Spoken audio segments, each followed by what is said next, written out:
is 2 Cents, the podcast, with your host, Clinton Washington, and your co-host, D'Angelo Gillespie. Let's go! Welcome to another episode of 2 Cent, the podcast. I am here, your favorite Uncle Clint. And next to me, as usual, is him. That guy, Mr. Single out here in these streets. Mr. causing all kind of trouble around the world, from Orlando, Florida to Portland, Oregon. Man, don't say it like that and make it sound like I'm from Florida. Well, you know, you was out there. I heard some bad things. Oh, no, man, it was beautiful, man. Yeah. My partner got married, man, so we was out there celebrating black love.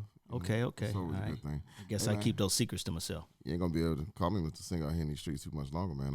I'm about to put that jersey up. Oh, yeah? I'm thinking about it. You thinking about it? I'm seriously considering it. You done been healed? No, I need a 2-person income. They about to start charging again for this rent. I mean, and it might get real for you, boy. So he just need a wife for the rent. I'm kidding, but seriously, I might hang it up. All right, ladies. If it sounds like my co-host here is looking for a roommate with benefits, so no, I'm not looking. Don't put that kind of propaganda out. She okay. She listens to the podcast.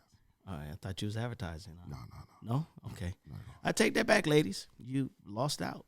But anyway, we're going to get into something very serious. We have a guest here today, and we're going to talk about gang violence that's going on here in Portland. We're sitting here with Dre Miller. Dre is community justice organizer for Portland, and he works for, you know what, Dre? I'm going to let you give the introduction. Right on, Clint. I appreciate it, and thank y'all for the invite on the podcast. You know, I'm looking forward to it.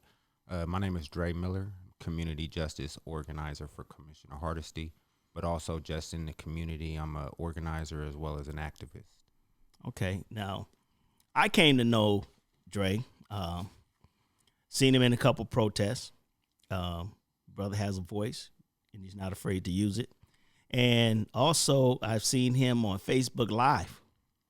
And you had some things going down. You was like face to face with injustice. You wasn't afraid to, get out there and do it. Right. So, whereas a lot of people will, they'll go to the early day protest where it's peaceful and it's quiet and there's no engagement with the police. But you was out there face to face, man. And, I even saw a couple of your injuries. Oh, yeah. So with that being said, and you working closely with the commissioner, man, I've seen you fighting for injustice, but now there's a different fight. Mm-hmm. There's a lot of violence going on in the community, in the city of Portland, leading out to the city of Gresham. Gang violence. Yeah. What are you guys talking about with that, man? What's the plan? Yeah. Well, first off, Clint, I don't use the term gang. I think that put different stipulations on us as black men. It profiles us. Anytime that word gang is used, like in the media, is used for propaganda, and it just puts a bad connotation on us as black men, where we can be profiled by just wearing a certain thing or wearing our hat a certain way. You know what I'm saying? As gang members, so we call it. A lot of people call it different things, but it's either gun violence or community violence. Okay, that's for real, and it's important that you said that.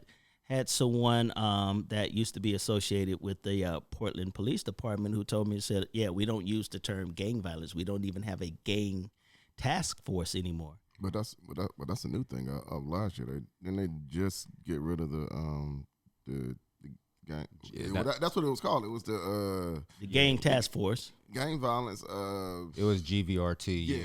Yeah. Gun violence reduction team. There you go. That's what it was. And now they got rid of it. But did they get rid of it because I know that Portland hasn't defunded the police, but I know some of their funds were allocated elsewhere. Now, do you think that that's why they got rid of it, or you think they just that happened before, and we have defunded the police. We haven't defunded the police by all that we wanted to, but they have had at least $27 million cut from their budget. Yes, I read that. Yeah, and the gang violence reduction team actually got cut off because of a lot of profiling that went on statistically. They categorized black people. They would profile them. They would actually start building profiles on them and start monitoring them. You know what I'm saying? So it was statistically proved to impact a lot of the marginalized communities that actually are affected and impacted by enhanced police services. 6%. 6% of the police stops were involving black people. 6%. Yeah, but when Black population. yeah, but I was gonna say that only sounds minimal until you talk about the black population. Yeah, black population is only 13%. That's what I'm saying. That's what I was just gonna get when you said that. I was like, when people hear that though, they're gonna be they're gonna be misinformed because they're gonna be like, oh well, that right. Sounds all right. No, not when you only got 13. Yeah, right. You got to understand that history of Portland.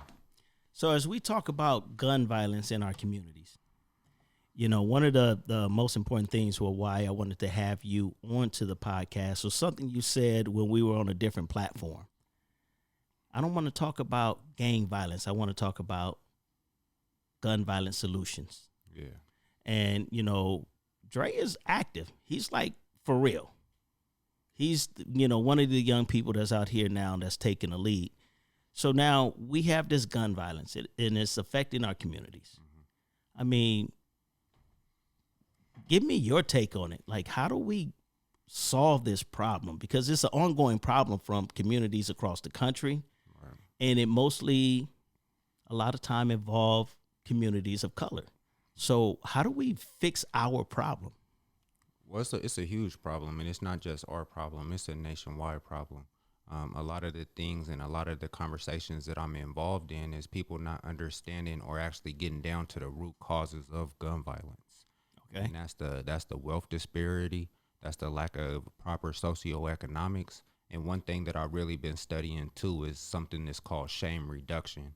I've been studying Dr. James Gilligan, who was in Boston, Massachusetts, and he was in the incarceration system studying all the criminals in there and wanted to know more about the violence that they actually portrayed on their victims. So it has to start at a young age. We got to start teaching our kids, especially our black men, give them the proper tools to be able to combat put downs, disrespect, you know what I'm saying, in a proper way. And also we have to kind of, a lot of people talk about this toxic masculinity, we have to kind of reorganize and restructure what we're supposed to be as men. We're supposed to, we're taught that when somebody puts you down or disrespects you, that if you don't retaliate in a certain way, you're a punk. Mm-hmm.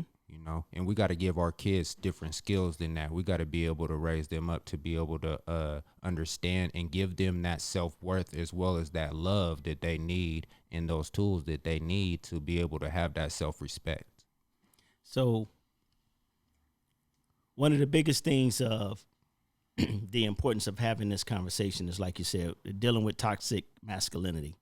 And yes, I would say that a lot of the violence that's going on in our community has a lot to do with toxic masculinity, because you can't disrespect these guys. There was a fight we broke up this past Friday, and it stemmed from toxic masculinity. It started on Facebook. I mean, it's just Facebook is toxic. Yeah. Hey man, I'm suspended on Facebook for 30 days.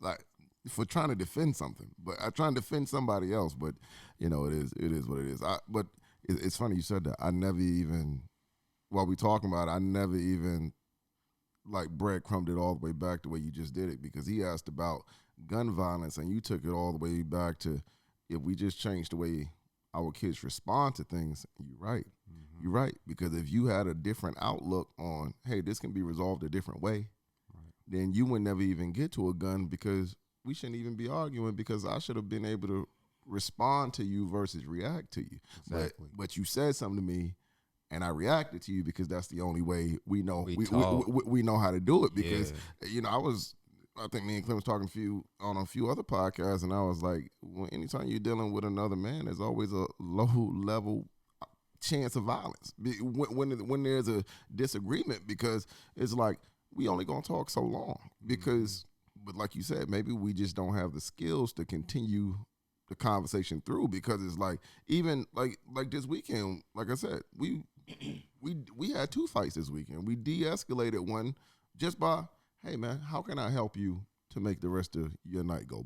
You know what I'm saying? Because at this point, this is not something that we need to raise our voice about. Right. But second situation, it was kind of out of our control. But I get what you're saying. That's very insightful, because I never even took it all the way back to, cause like you said, it's all about it's gender roles too. Like, because and our perception of what a man is, and now that you're a man, how you proceed with things. And we feel like we give these tools to our children. I got a son, you got a son, Clint got a son. Mm-hmm. Like, we don't want our sons to be taken advantage of. But at the same time, you're absolutely right. I don't know if I've ever told my son exactly like, hey man, you don't have to necessarily respond this way, because we want you to stick up for yourself and have self-respect for yourself. Yeah. But I don't know if we ever delve all the way down to you can have self-respect for yourself and walk away. Absolutely. You know what I'm saying? You want your son to come home at the end of the exactly. night. And sometimes I feel like it's like it's not an either or, but the world will make you think it's an either or. Like, if I walk away from you, then now I got to take that L. But I got to be an L. I won. I went home. Absolutely. But it's hard to see.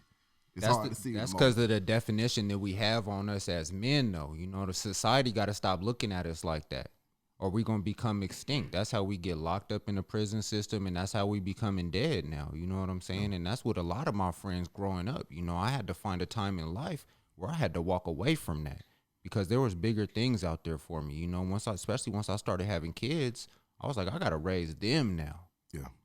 Where did you grow up, Dre? I grew up in Northeast Portland.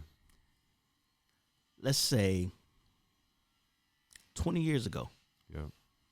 Compared to now, what was the gun violence like? To be honest with you, 20 years ago, I was involved in the gun violence. Okay. Yep. And that's just to be honest with you. I was never involved in gangs or anything. But some of those same tools that I talk about now are tools that I had to educate myself on. I didn't always have those tools. I felt like I had to retaliate, you know, and that comes from a lot of shaming growing up, you know, being a lighter skinned male. You know, I would receive the shaming from darker skinned males, you know, probably because, you know, they were jealous of me for some sort of reason. You know, I was an athlete, you know, the girls or anything like that, you know, but I was involved in the gun violence, you know, so during that time, I was having friends that was being murdered on the streets. So I was actually active in it, where now I'm kind of removed from it. So to me, it's different. You know, 17 years ago, I also lost my little cousin on Albina and Killingsworth when he stepped off of a bus. He got shot, you know, and that was just from an argument on the bus. You know, so I really don't see it as anything different. I think that the socioeconomics and the way that the system has kind of gentrified us and redlined us into different districts, you know what I'm saying, haven't helped us out. We haven't gotten those opportunities that we need to be able to give ourselves better jobs, better income, stability, sustainable stability too. And as well as we got to understand that we're coming off of 4 years of dealing with a president that actually talked about violence. Yeah. You know, and on top of talking about violence, we also dealt with a pandemic. And you got to understand with doing the research and the education about violence. Once you have 1% of unemployment rate, for every 1% unemployment rate, the violence rate actually goes up by 6%. And this is something that we're dealing with on a national level. So we had 4 years of a dictator type president that actually talked about violence, as well as a pandemic. And then people also understanding that us as black people haven't really been given opportunities. We don't understand our self-worth and haven't really been given the opportunity as far as a socioeconomic standpoint.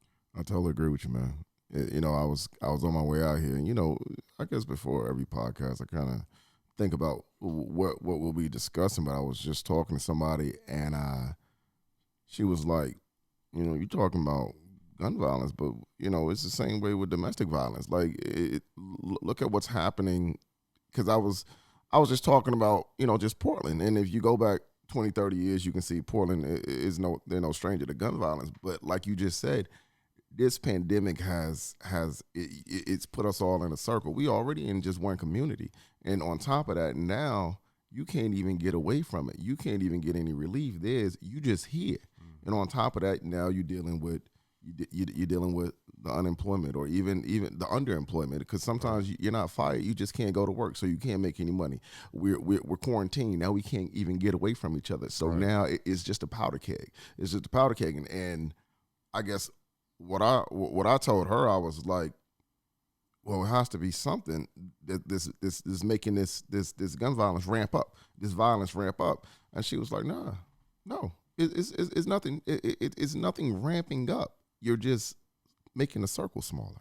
You know what I'm saying? So if you pretty much just, it looks like it's ramping up, but really you're just closing the proximity. And like you said, now it's a community thing. Now it's a community thing.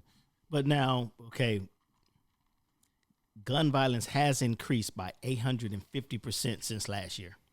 We got 50 homicides and 30 of them been by gun.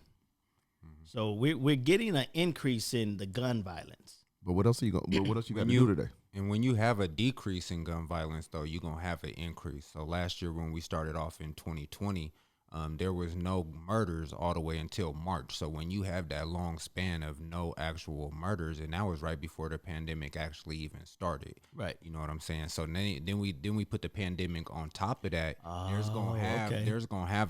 gonna have an increase in violence. You know what I'm saying? Just because you had a decrease, and you got exactly. If your number started at 0, exactly, then and we get to 5, then we got that 850%. We 5 times more than we was last year. Right. You see what I'm saying? Right. So just that kind of rhetoric, that kind of verbiage can throw you off. Right. Say you went from 0 to 8.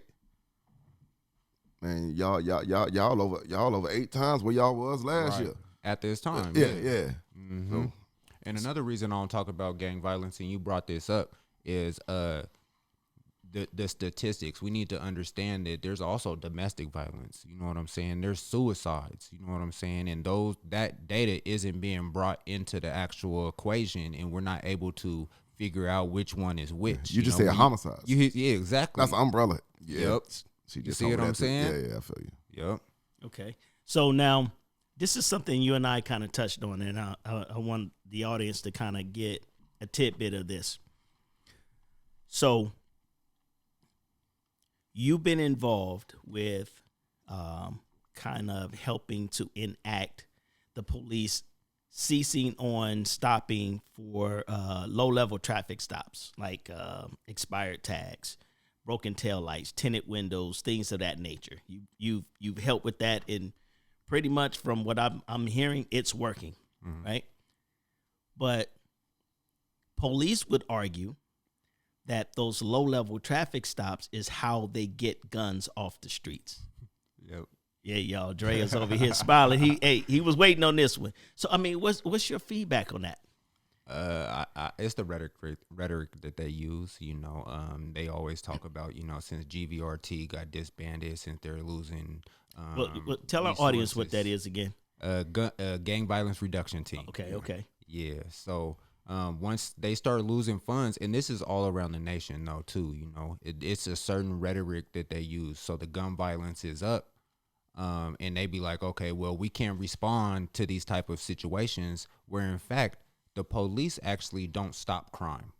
Right. They're supposed to investigate crime.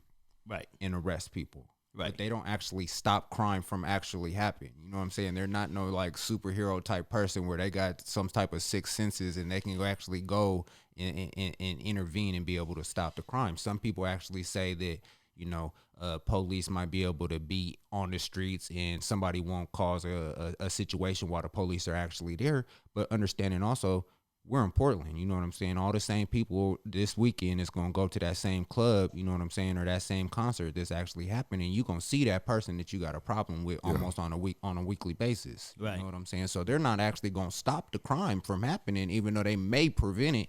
during the time. You know what I'm saying? So And you can be a deterrent.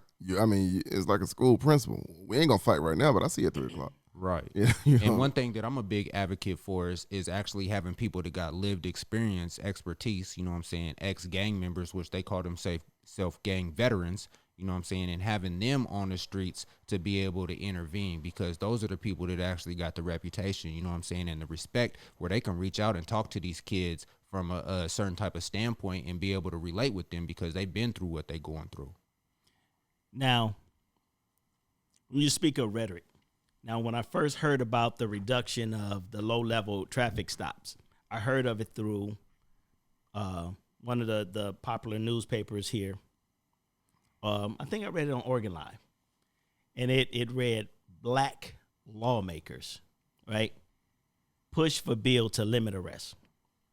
Not lawmakers, but black lawmakers, right, push to limit arrests, which, as the violence increases, that's what, the data that they use, as the violence increases, we get to blame the black lawmakers, right?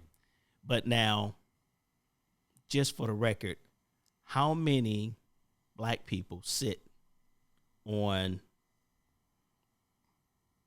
that are commissioners?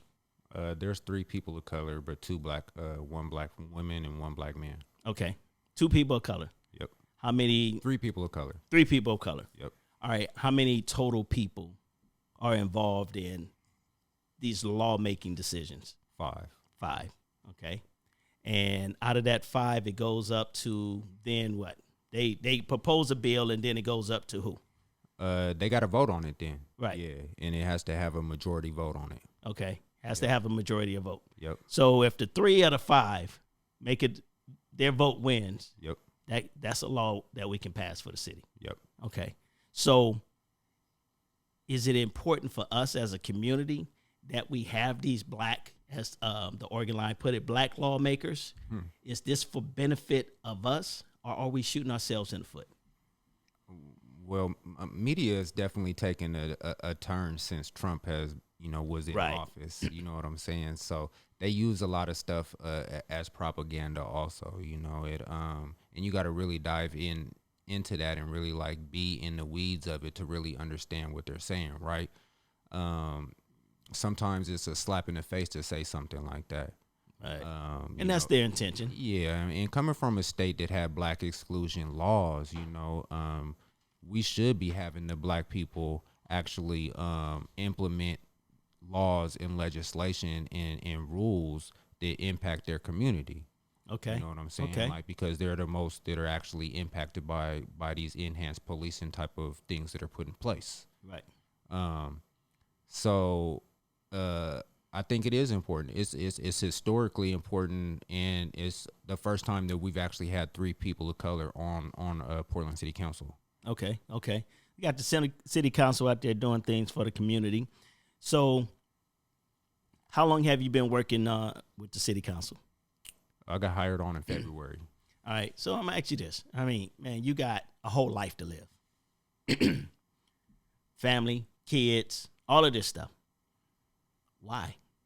Why get on city council? Yeah. Why put all of this time and this effort? I mean, I understand, it might sound like a dumb question to certain people, but a lot but goes into it. Right. Because, I mean, I walked in and you were working. Yeah. You got kids running around. You got a birthday for your son to celebrate tomorrow. Mm-hmm. Why, man? Because, I mean, when you look at some of us in our community, we're not thankful for what you do. Mm-hmm. We don't consider it as beneficial to us. Right. So why? Why put all the time and effort into this? Honestly, like, to be honest with you, I got goosebumps right now. It's deep. And it's deep in my generation. It's deep in my bloodline. My father was a Black Panther here in Portland. Okay. You know what I'm saying? My uncle was an activist also. So I grew up with that type of history, you know what I'm saying, and understanding. But also, I'm raising my kids as activists. So I'm not going to be, they going to fill into my shoes, and I'm teaching them the ways of going about things so they can be able to step in and understand things, right? It's important for me because there was a lot of ancestors that died for these type of things that we're fighting for right now. Right. So I stand on the shoulders of my ancestors that died before me fighting this same fight, you know. And I just had a conversation with one of my comrades, and he said something true, you know. It's we can't die on this battlefield, you know. And I almost died on this battlefield, you know, protesting last summer. We can't die on this battlefield, you know. We got other things that we need to be pushing for, and that's important, you know, as laws and legislation. But we need to be bringing and asking those spirits, you know, that died before us to come fight with us. You know what I'm saying? So we can have that spiritual warrior with us, you know, because they can kill us in the flesh, but they can't kill the spirit. So it's important for me. I stopped protesting, you know, and I applied for the position with the commissioner. And I never saw myself being in a position of working for a politician because I like the way that I can go about and go about my ways and being uncensored, right? You know? Right. But now I am anywhere I go or anything that I say is I'm a representation of the commissioner that I actually work for now. That's what I was. You know, it's funny when you asked the question. I was just going to ask you, taking this position. Well, my original. You kind of answered the question I was going to ask you. Taking this position, how does that affect the other side? Because, you know, if anybody in Portland know, a year ago, you needed to be out there in the street. You know, and it was being from Atlanta. It was amazing to me because out there, you know, there's a lot of black people out there, but you saw the white turnout from Portland. You saw these people rally behind you, and they was out there every day. So I was going to ask you, and then you, like you said, when you said we came down this battlefield. So at that point, now you got a decision to make. Like, how do you feel? Like, do you feel like you lose anything by coming off the street and going to the commissioner's office, or do you just see that as the next progression of where you need to be? I think I see it as both. First taking the position, I really had to figure out my footing. You know what I'm saying? I had to understand my position when I actually go into these meetings. How do I conduct myself now as and my position is actually community justice organizer. So it's not far off from what I was actually doing, right? I'm still engaging with the community and bringing those community concerns to the table and to the meetings that I'm actually in. So as long as this is what I came to understand, as long as I'm reiterating the community's concerns, I'm an advocate for the community, and I'm standing up and holding the elected officials accountable. Absolutely. I got one more question, Clint, for you go. So say we out there, man, and we in the street, and say we've been walking side by side for these months, and then you take this position. And so as somebody in the street, how can I best, I guess, you know what I'm saying, how can I best now, like Dre got the position. So Dre got Dre in there, man. So we looking at you he's gonna make legislative changes. He's gonna help us there. How can the people who still on the street, on the front line, how can we best do this? Because a lot of people, like the whole thing was, well, y'all don't need to be out there. Y'all tearing up things. We tearing up our own communities. You know, because that's the rhetoric they're gonna push. Y'all gonna burn this down. Y'all tearing up your own communities. Y'all not. But at a point, I felt like some of this is necessary because at some point we need dialogue, and sometimes you can't get that dialogue until you get attention. Mm-hmm. So let me get your attention. Now that I have your attention, let me holler at you for a minute. Yep. So from the position where you are now, what do you say to the people on the front line? How can we better help? Ladies and gentlemen, we're going to have to hold it right there. Make sure you tune in next week to The Numbers 96.7 and listen to another episode from 2 Cent, the podcast. So if you want to hear the remaining portion of this episode, tune in to wherever you listen to podcasts, whether that be Apple, Spotify, or wherever. And you can listen to the remaining part of this podcast.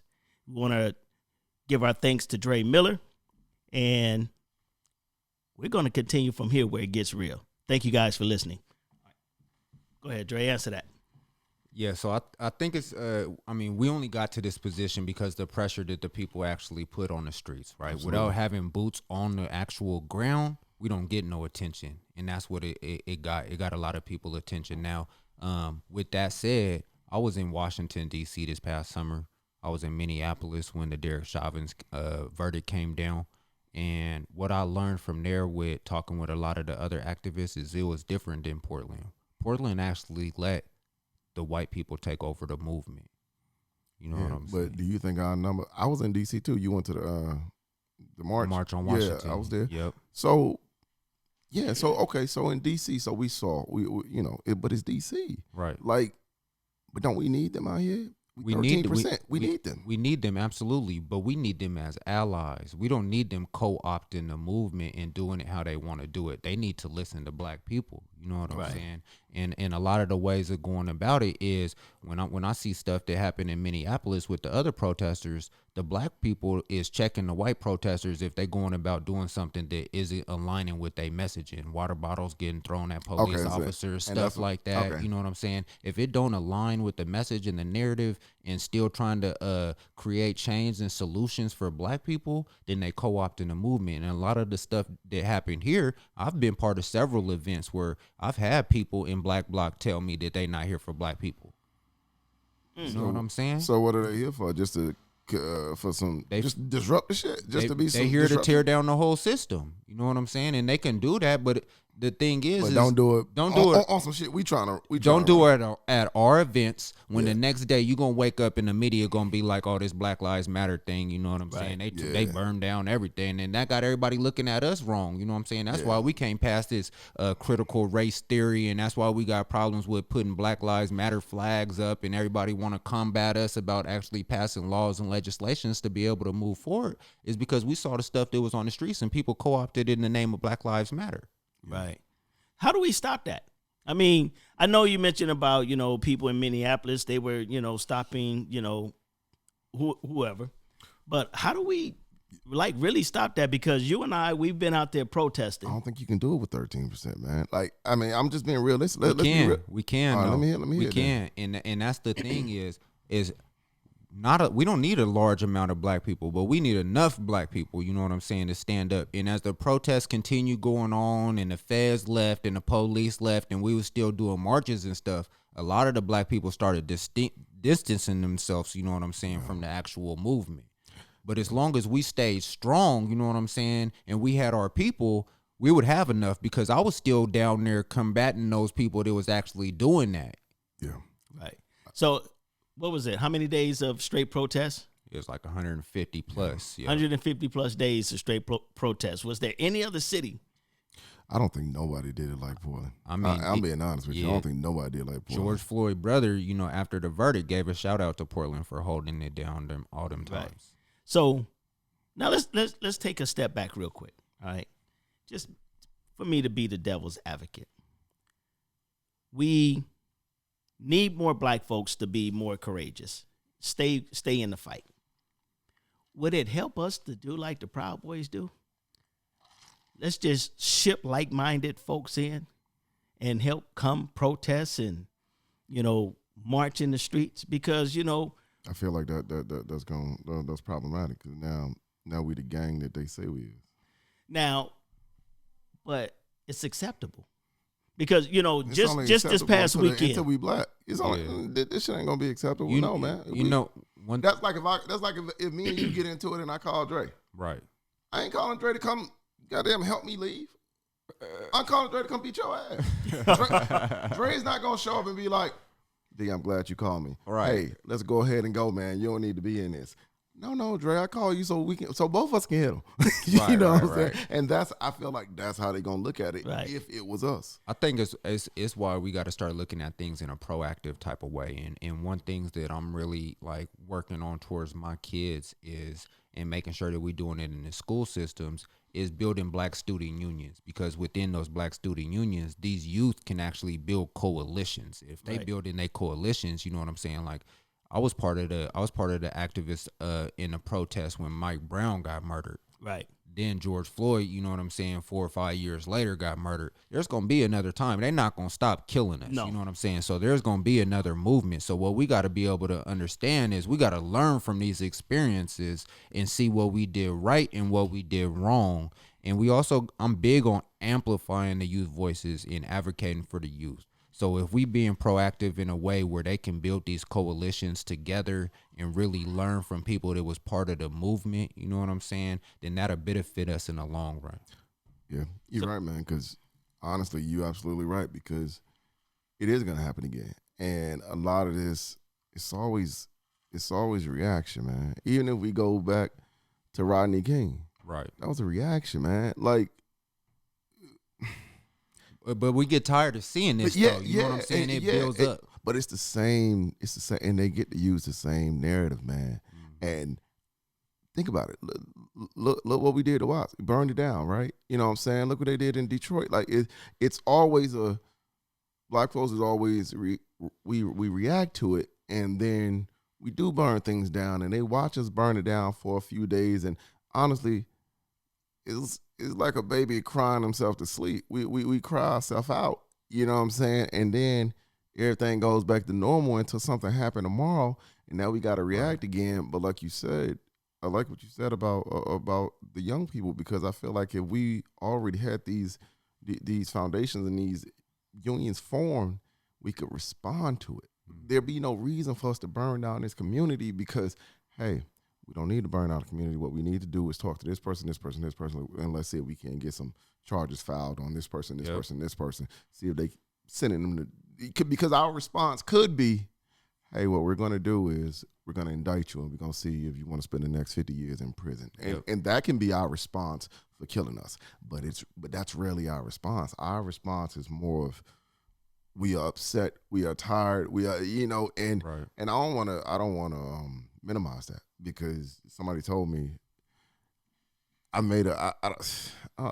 hate to say I regret. I don't know if I regret the statement I made, but when all this first popped off, man, and the protest started, I said I see it as counterproductive to destroy things. I don't see it as, you're right to assemble, man. That's ours. You should assemble. I just don't. I think us assembling could have did the same thing that we could have did by burning down or breaking all the windows at Pioneer Place. Right. I don't see how that. We already down there, man. We already in their face. Yeah. Destruction is not gonna make us a more powerful unit. And Pioneer Place isn't like a targeted type of act. If the police is killing us, why we at Pioneer Place? Exactly. That don't make no sense. You're right. And ooh boy. And you know what? And stuff like that though. That's the shit they run online now. Because were y'all trying to storm a federal building? Nah. See, we don't storm the federal. They storming the Capitol. We had goddamn Pioneer Place in Gucci. See, and what that does is, even other black folks, it makes us look like we are unfocused. Right. And that was one of the most the most eye-opening thing that I saw when I went down there after the George Floyd murder, and I looked at the city. Now, for one, I would tell people this. Video cameras, like from the media, they have blinders on. They're only going to show you one perspective, right? Mm-hmm. Because when they showed you the federal building that Trump sent in all the troops and whatever, that wasn't even a whole block of buildings, right? It was just, that's where the camera was focused, and it gave you the perception of that was the city. The city of Portland wasn't on fire. Right, whole Portland burning down. Yeah, Portland wasn't like that. I was driving through the city. I tried to give, my conservative friends a live of what was going on, and I turned my camera towards the building, turned across the street where people was having a barbecue, turned and showed them, what was it? It was White Grannies for Black Lives Matter, that group who was peacefully protesting, Veterans for Black Lives. Raging Grannies. Yeah, that's what it was. And that's a real thing? Yeah. They go hard. Yeah, they really do. The media was circled around them. I was like, man, they really doing it. But it's like cameras have blinders on. So, when the media points that camera and they try to show you this perspective, it's really narrow and dense. It's not anything that the whole city was burning, because we was driving through the city, people still walking to lunch. They were still going to work. They were still doing their thing. In the daytime, they was. At night, everybody was. Well, no, it was even at nighttime. A lot of people were still hanging out in the city and, going about their business as usual because it was confined to one area. Yep. And it wasn't a large area. But what I found funny about the people who were protesting let me rephrase that. The people who were damaging property and was willing to, to damage property. They were young, they were white, Yep. and they were even uneducated about what they were upset about. Yep. And it would constantly came back down to the government. And it had nothing to do with George Floyd. Yep. It had nothing to do with Black Lives Matter, but their clothing would have, Black Lives Matters pins, Yep. Bandanas, T-shirts, and everything else. And they would have store-bought Ninja Turtle shields going to fight the police. And I'm like, what are you doing? You don't understand what this fight is because we're not out there with these fake shields. You guys out here with plastic toy shields and you think it's a game. Yeah. You're tucking your pants into these, Doc Marten boots and you ready to go fight a system. Yeah. That you don't even know what the system is that you're fighting. So, I found that really funny, the people that I was seeing who were actually protesting. So now that you're out here in these streets, you were once protesting, now you're working very close with our city politicians, do you feel like you're making a change? Or do you, and the reason why I asked that, do you still feel like maybe above the commissioners that you're still getting a lot of resistance? Maybe coming down from the governor's office, the mayor's office, the chief of police don't want to help out. Do you feel like the conversations and the meeting at the tables are really working? I feel like I'm doing my job. There you go. Okay. Feel me? Okay. I feel like, because a lot of the time protesting last summer, I wasn't one to grab a microphone, you know what I'm saying? I wasn't one to talk, but I was one to always listen, observe, hear the community's concerns, and then I would go back to the meetings that we was having in the community, and I go back to the meetings now. I stay engaged with the community, and I bring those concerns to the table. Okay. So as long as I'm being true to myself and true to my community, I'm doing everything that I can. But way to get out of that loaded questioning. No. I caught it. I'm looking at. That's why I said. You was waiting for me how to respond. Yeah. But I mean, be honest, because the community wants to know. I mean, you're sitting in these meetings. Yeah, man. You're putting this time and effort into it. I'm gonna be honest with you, and it's anywhere we go, but we are up against systemic racism. You know what I'm saying? And it's the institutions that are oppressing us, right? So the closer that we get to actually creating laws and legislation, the more combative it's gonna be. Okay. And if y'all really want to change something, then and y'all really got a problem with chief of police, and you really got a problem with Kate or Ted, let me encourage all y'all to get out off y'all ass and go vote. Because I mean, a lot of people don't believe in voting, but that is the democracy we are in right now. Did I hear something recent where they were trying to recall Ted? Man, Dre, don't answer that, man. I know. Hey, No, I'm just talking about the media or news. I know, man, but this man, he's still working, man. Man. I'm not asking him. I didn't hear anything about it. Okay, I think I heard something about it. Because I think they're trying to recall the governor in California, and people like to jump on bandwagons, so they want to recall the mayor. Yeah, I heard that there was just a successful recall in Milwaukee, Oregon. So Okay, yeah. And that's the thing about it is like that the conversations that I have, I have a very massive group of associates and friends. Yeah. Some are police officers, some are ex-police officers, ex-military, military, some are conservatives, Republicans. So, I have this very deep and ingrained conversations with a lot of people. And you guys are making a lot of headway. And I don't even know if you realize it, because police officers in Portland are quitting. And I'm not going to say what their motivations are behind quitting, but they're feeling like, okay, if you're defunding this part of the police, or you're defunding this, or you're taking funds away, and for those who are listening, defunding the police is, taking away the funding for unnecessary things, or racially reallocating it, or reallocating those funds. So this is not, the police is not going into away. the most marginalized and impacted community. Right. So if you have gang task force, but you're not looking at just a homicide task force, or violence reduction if team. You're not looking at the root causes of violence, and you just trying to implement these different departments and these different teams, you're not solving violence. Right. So those things are being defunded, and a lot of cops that I know are quitting because they can't be a part of something that is no longer needed. What, harassment? That's what it sounds like to me. Listen, like he was talking about earlier, I don't know the name of it, which stop low level crime. Yeah, low level traffic stops. Yeah, but man, that shit ain't nothing but. When I lived in New York in 2012, Stop and they ain't nothing but stop and frisk. Yeah. And if you stop and frisk me, man, what you've really done is, first of all, you want a chance to get in my shit. Yep. This is an illegal seizure. Like, why else would you stop me?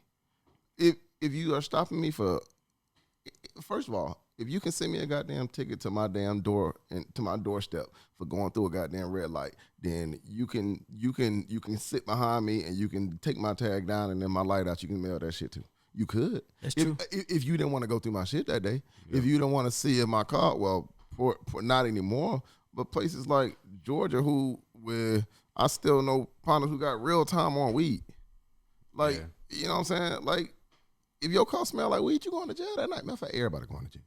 Everybody going to jail. And we going to search the car because we got to find the weed. We just happened to find these guys. Yeah. But we had, what do they call it? They call probable cause to search the whole car. Right. It was in the trunk because we thought y'all might have been smoking in there too. Right. That's how we found them keys. So you're with city council. You're making a big change. You go from the protest, which I saw you get assaulted. I think it was one of those gas cans to the head or something like that. Yeah, I got hit with a tear gas canister to the forehead. Okay, dude, what? How do you bounce back from that? How do you continue to fight for the community after being assaulted like that? Because I saw the damage. Mm-hmm. So how do you continue to push forward? I was able to take, my post-traumatic stress and turn it into post-traumatic growth. Okay, explain that. And so, I sat down. It was a process mentally that I had to go through.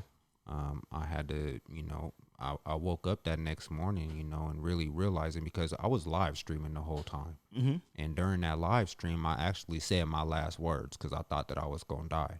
And I passed out a couple of times. A week before that, a young man had got shot in his head, and he was still in the hospital. So I didn't know exactly how bad my injury was at the time, right?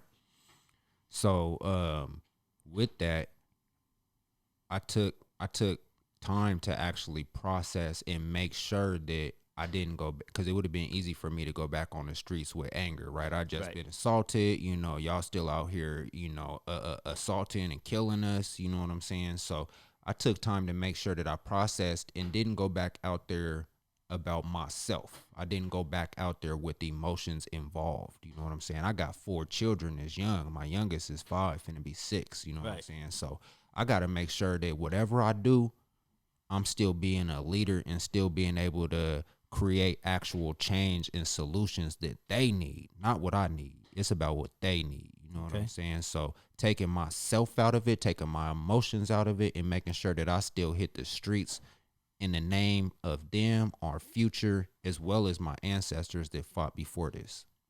So let's take a step back to the gun violence that's in the community right now. And you know who they're going to blame for it, because we give some type of excuse or mental illness when gun violence or mass shootings happen and they involve a white person. But it's happening in our community right now. Let's give us your feedback on a message we can send to those folks in our community to help curb that violence that's going on right now, that gun violence. Because, I mean, and the thing about it is you're working on the front lines to change things for the benefit of all of us. Yeah. You're working directly with the lawmakers. You're working with the decision makers. You're putting in a lot of time away from your family, probably even away from your own mental health to help the community. And we're not talking about just 4 or 5 blocks. We're talking about black folks, trying to help the black folks achieve some equality.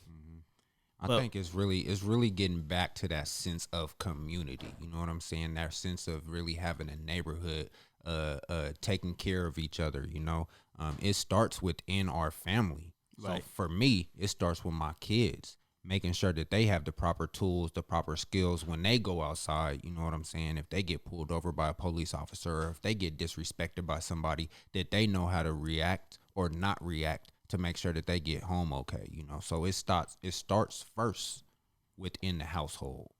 You know what I'm saying? And then we can branch out from there, and then it goes to our family members, our friends, our acquaintances. You know what I'm saying? Another thing is just really just understanding like the root causes of it, of violence. And I'm gonna keep going back to shame reduction. We need to be teaching our kids how to be able to deal with disrespect, feeling alienated away from their classmates. You know what I'm saying? From society, and being able to deal with the disrespect. Right. I hear you. I think in addition to that, I don't want to. You know, when he said it's back in the home, I don't want to reach for the low-hanging fruit and go to black fathers. So I'll go to social economics. I feel like, but black fathers is real too. It because is. Me and Clint actually talked on this. Yeah. But you absolutely see. I ain't want to grab at it because Yeah. I feel like that's what they grab at.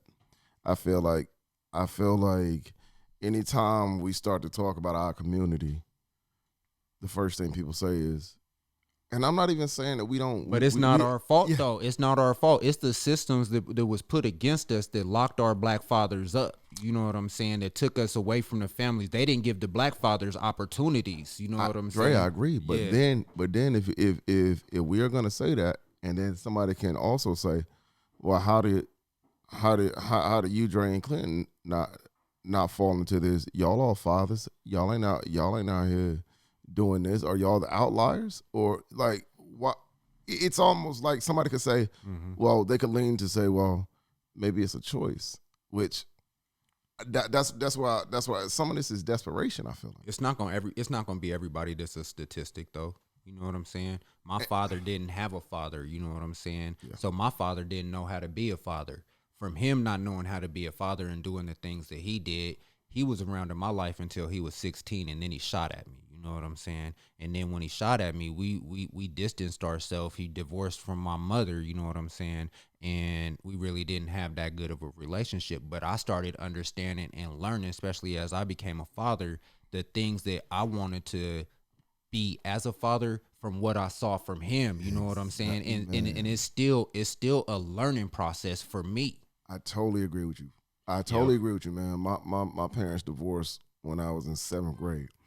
But as I became a man myself, it's not that I forgave my father for things, but as I when you become a man, you start to see this shit ain't all sweet.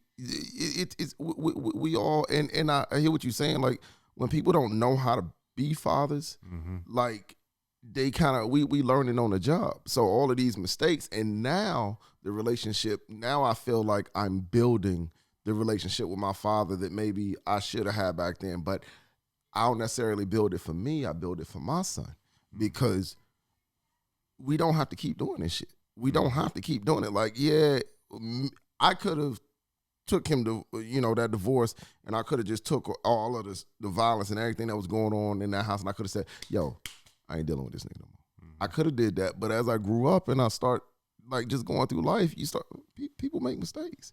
You know what I'm saying? And it's to my own detriment if I don't look at somebody who's done it before and try to learn. So because of the father he was, it just kind of showed me a little bit more about the father I want to be, and I want to be better than him, and I want my son to be better than me, and I wanted to keep on going down the line. But first, we got to be there.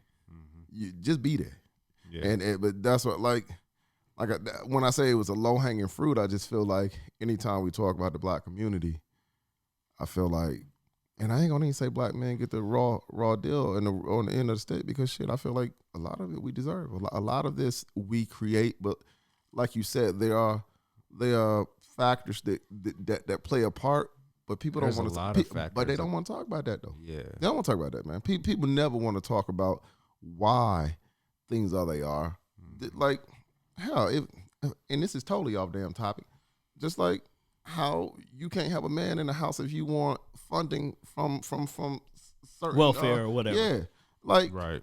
Oh, what kind of shit is that? Like, yes, my family is going through it, but you're telling her to be able to get by, I can't be there. Right. So you are essentially dividing us. Removing the father. Yeah, from the situation. you asking her to either love me or feed our children. Yeah. The mother, that's an easy choice. And it sucks that it's like that, because the man is looked at as he's supposed to always to be gainfully employed or be able to make money, but he just got laid off a company that moved over to China. Mm-hmm. Nothing bad about China, but the company moved over to China. Mm-hmm. They laid off everybody in America, and he was one of them. Right. I remember I got laid off my job. I tried to, I went from high-tech industry and tried to get a job as a janitor at a school and couldn't get it. Yeah. It's like they were looking for someone with better experience. Yeah. Couldn't get a job, but I still had 2 kids to take care of, which, I ended up working in Georgia, bouncing around the United States to stay employed. Fortunately, at that time, I didn't have a wife to take care of. It was just me. Yeah. But this is also why we got to start taking the descriptions and definitions off of us as men, as black men especially. You know what I'm saying? I just read a story where a black man actually lost his job. He was too terrified to tell his baby mom, you know what I'm saying? But once his baby mom actually heard about it, she was like, well, you the man of the house. You supposed to have a job. You know what I'm saying? And she started going off on him. So he felt bad, and he actually killed himself. That's part of that toxic masculinity, but it's not coming from the man. It's coming from the woman. It's the gender roles that we talk about.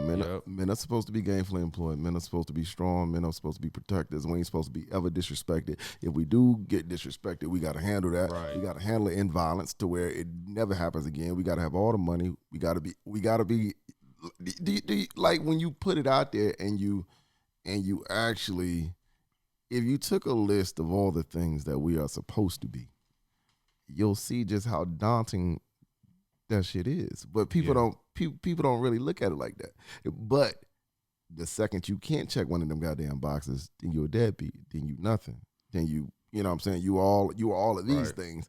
And man, it's rough. It's rough when you say it all out, when you put it all out, when you lay it out. Right. But I don't feel like But nobody understands what I'm talking about, but other black men. And then we're not able to talk about our emotions because we told not to talk about. Yeah, they don't got nobody to talk to about. Yeah, because if I call you, gonna be like, man, take your ass to work. So. Ladies and gentlemen, we gonna have to bring the show to a close. Before we do, it's only important that we invite the birthday boy to the mic. He's been over there patiently waiting to say hello to everybody. Okay. Say hello to everybody. Hi. How old are you turning? 6 years old. Turning 6? I think he's really turning 12. This is a very intelligent kid. Congratulations. This is our up-and-coming activist that's going to be taking care of us out here in Portland or across the United States. All right? So you're turning 6 years old? Show me the trick with the teeth again. Let me see it. The one with the tooth. Hey, his tooth is coming out, ladies and gentlemen. Hey, we appreciate you guys listening to another episode of 2 Cent the Podcast. Make sure you check us out on 96.7 The Numbers. Make sure you also follow us on our Instagram, 2 Cent the podcast. And also, my co-host got his hand up like we in classroom. Yeah, nah, but I know how people are, because I know how I am sometimes. Dre, you got anything that you didn't say that you wanted to get a chance to say before we get out of here? No, I think we covered a lot of it, and these are the discussions as black men that we need to be having in the community, so I definitely appreciate the invite onto the podcast. Man, we appreciate you inviting us into your home. You got a lot of work to do, saving the community, helping the community, being, active. See, even you just put a lot on him. Dre, you got to save the community. Right? Yeah. Hey, you got to save the community. Y'all know me, my little we'll other be couple over here. Let me know when you. let me know when we safe. Let me know when I come outside when we safe again. Right. Hey, this has been another episode of 2 Cent the Podcast with your favorite Uncle Clint, Mr. D'Angelo Gillespie, my co-host. And we got the birthday boy, Mr. C, up in here. Hey, we appreciate you guys. Thanks for listening. Yep. Hey, that was dope, bro. I appreciate it.